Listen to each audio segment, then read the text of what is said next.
thing which is happening currently with me.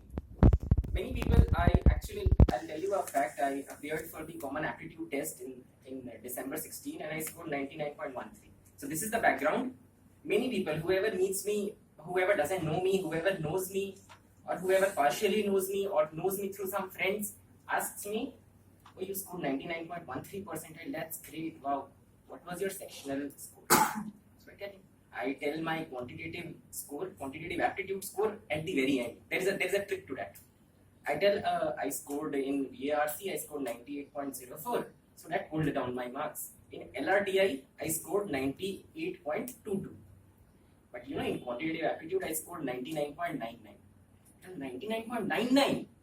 Oh my god, you are better than an engineer. How much did you get in 12? I say 100. How much did you get in 10? I say 100. Then you have been a wonderful student throughout your life.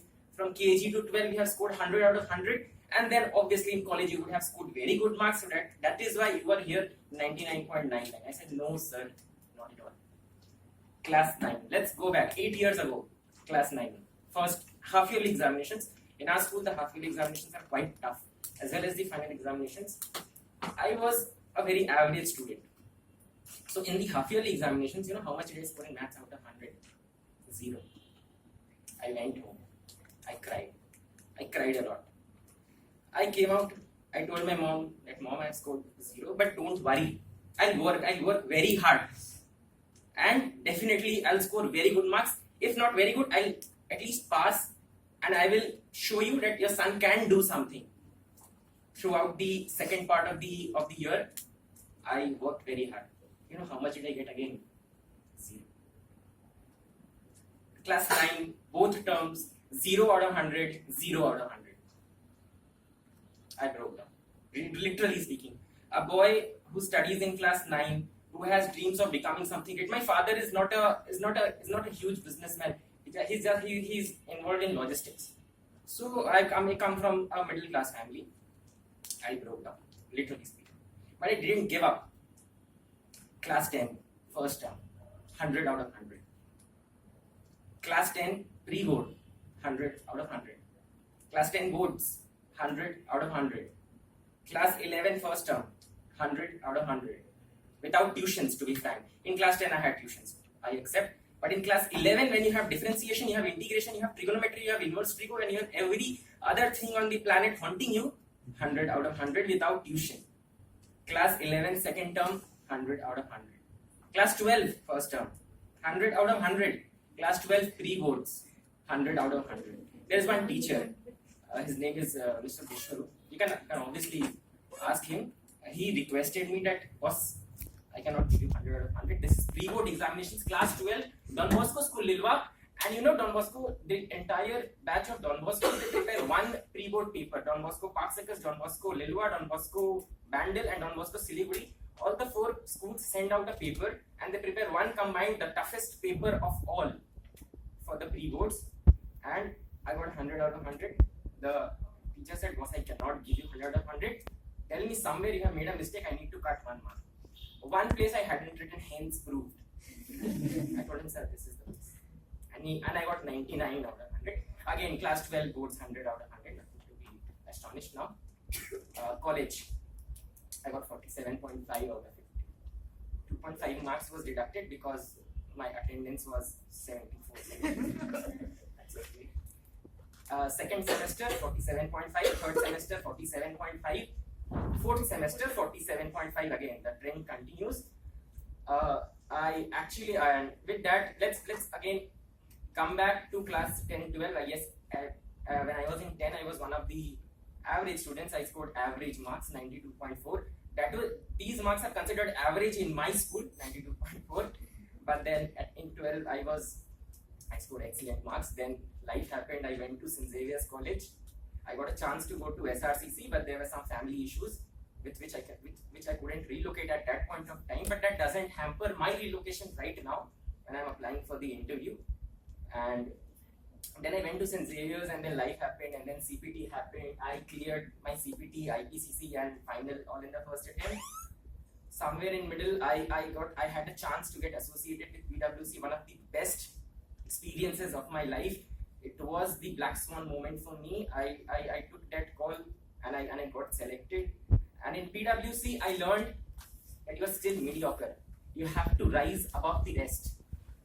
That is what PwC taught me. I went there. At Xavier's, I went and I found the guy sitting beside me has scored a 98. The one in front of me is 97. The one over here is 95. The one behind is 99. And I learned, boss, life is tough. But at PwC, I learned life is tougher.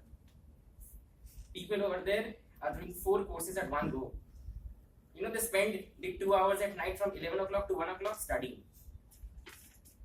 And that is what I learned at PwC. And I took up the CFA course. So in CFA, you again have quantitative aptitude. I have given 3 levels of the CFA. In the first 2 levels, needless to say, I have scored grade A in quantitative aptitude. So the trend continues from there. So it was not a one-day effort which made me score 100 out of 100 or 99.9 percentile in maths. It's a cumulative effort. It's the day when I know that I got destroyed. Everything in front of me was wasted, and then I went up, and then I realized that, boss, you have to pull up your socks. You have to do something. And this is what I do to your organization, sir. This is what an individual needs to do, and this is how I will help you and your organization grow. Through this simple example, a boy of class 9, of class 10, if he can understand that I have to achieve something in life, a boy of the age of 22, 23 can definitely understand what he has to do in life and what he has to do with your organization. I have done I'll reiterate that I have done my CFA, and the results are coming in a week's time. I have cleared my CA final. I have done my articleship from PwC. There were numerous experiences. The one which stood out was the experience of DIC India Limited. I had done the statutory audit of DIC India Limited. Unlike most Indian companies where the year ends on 31st March, DIC India Limited's year ends on 31st December. It's actually a subsidiary company of a Japanese company, and for group reporting purposes, we have to end the year on 31st December. They have taken the permission from the central government for that. The year before, the previous year, the audit was done by the manager, 2 assistant managers, 3 associates, and 4 articles. When I was involved in that client, only I was there, a senior associate was there, the manager was there, and the partner was there. And we had to do all the work. With that, I had to do my level 1 studies. I did my level 1 studies. I cleared my level 1. Out of 10 subjects, I got 8 A's. And I had to prepare for level 2 in the immediate June in 5 months. So in the morning, I went to college. The entire day till 9 o'clock, 10 o'clock, I stayed at Taratalla. My house is at Lilua, so it takes around 1.5 hours to travel. I went home at 12 o'clock at night. I studied till 3 in the morning for level 2.